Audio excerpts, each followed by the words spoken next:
3 jours de visite à l'Office de radiodiffusion et télévision du Bénin donnent l'occasion à la délégation de la télévision camerounaise de s'imprégner des réalités de la télévision nationale béninoise. Avec un minimum de moyens, l'Office essaie de remplir sa mission qui consiste à informer, à divertir et à éduquer la population béninoise.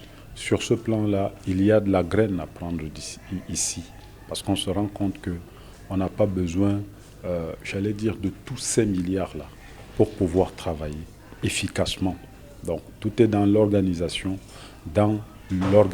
même des idées. C'est-à-dire qu'il y a une insuffisance des moyens, c'est des moyens techniques, c'est des moyens financiers. Ça, nous le constatons. Mais en même temps, nous constatons que vous avez la capacité de contourner cette difficulté-là liée à l'insuffisance des moyens en vous organisant mieux.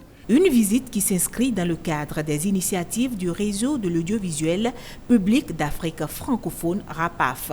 Après des échanges avec différentes sections de l'ORTB, le directeur général se réjouit des expériences partagées. Nous avons, ensemble avec le personnel et tous les directeurs, nous avons mis ensemble un certain nombre de réformes.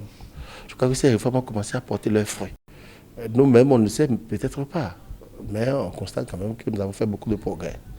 Ces réformes ont induit beaucoup de progrès aujourd'hui, et ces progrès-là, qui ne sont pas visibles pour les Béninois, sont visibles pour les autres. Et c'est ça qui est important. Pour nous, ce qui est important, c'est que cette maison change, que cette maison comment être citée comme un exemple en Afrique et dans le monde, et qu'au niveau de tout ce qui est audiovisuel du service public en Afrique, que l'ORTB devienne un exemple. C'est vrai que tout n'est pas parfait. L'équipe de la CRTV repart du Bénin satisfaite.